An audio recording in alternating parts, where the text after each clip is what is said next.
মিথ্যা মামলা দিলে তেমন গুনাহ টুনা হয় না। ওমা কথা কয় না, হয়নি? অল্প অল্প না বেশি বেশি? একটা মানুষ গোটা জীবন যদি 100 হজ করে, একটা মানুষকে মিথ্যা তহমত দিয়ে যদি একটা মিথ্যা মামলা দেয়, ওই হাসরের মাঠে 100টা হজকে এক পাল্লায় রাখলে, একটা মিথ্যা মামলাকে এক পাল্লায় রাখলে ওই হজের চাইতে মিথ্যা মামলার ওজন ভারী হয়ে যাবে। এই বাংলাদেশে কি পরিমাণ জুলুম আমরা একে অপরের প্রতি করি।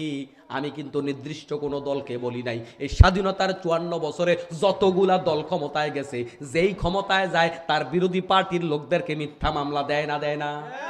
সবাইকে বলছি, এককভাবে মনে কষ্ট নিয়েন না। মিথ্যা মামলাই বাংলাদেশে 5 লক্ষ মিথ্যা মামলাও যদি হয়ে থাকে 50 বছরে, 54-55 বছর হয়েছে স্বাধীনতার, এই 5 লক্ষ মামলা যদি হয়ে থাকে, আচ্ছা আপনারা বলেন দেখি 5 লক্ষর মধ্যে কয়টা সত্য? কয়টা? একটাও পাইবেন না। আসলেই ঠিক, একটাও পাওয়া যাবে না। এই কাতের মসজিদ মাদ্রাসার ইমামরা আছে না নাই? খতিবরা আছে না নাই? এক আল্লামা মামুনুল হক সাহেবকে কি পরিমাণ বদনামি দেশে বিদেশে করেছে আপনারা দেখেছেন। অথচ এই লোকটা তার নিজের স্ত্রী নিয়ে রিসোর্টে গেছে। নিজের স্ত্রীকে নিয়ে রিসোর্টে গেলে সওয়াব হইব না গুনাহ হইব? আপনারা বলেন, সওয়াব না গুনাহ হইব?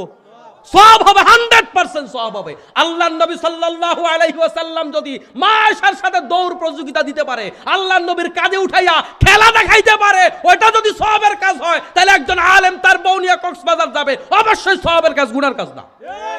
হ্যাঁ, উনি ওনার স্ত্রীকে তো আর অন্য কাউকে দেখায় নাই, অন্য কারোর সাথে মিশতে দেয় নাই, পাবলিক প্লেসে নেয় নাই। উনি পর্দার সাথে যদি বিনোদন করে থাকে, এটা হালাল, গুনার কোনো কারণ নাই।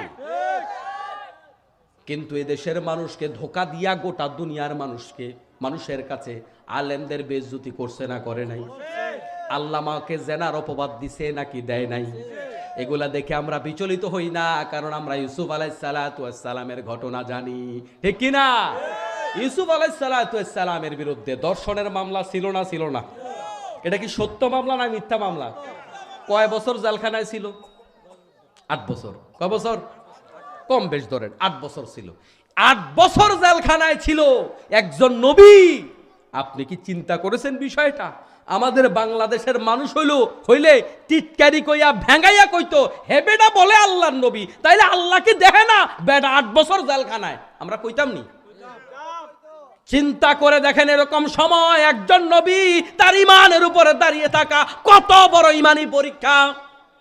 এজন্য আমার মুসলমান ভাইয়েরা, বিপদ আপদ বলা মুসিবত এগুলা যোগে যোগে ছিল, আছে এবং থাকবে। আল্লাহ যাকে যত বেশি ভালোবাসে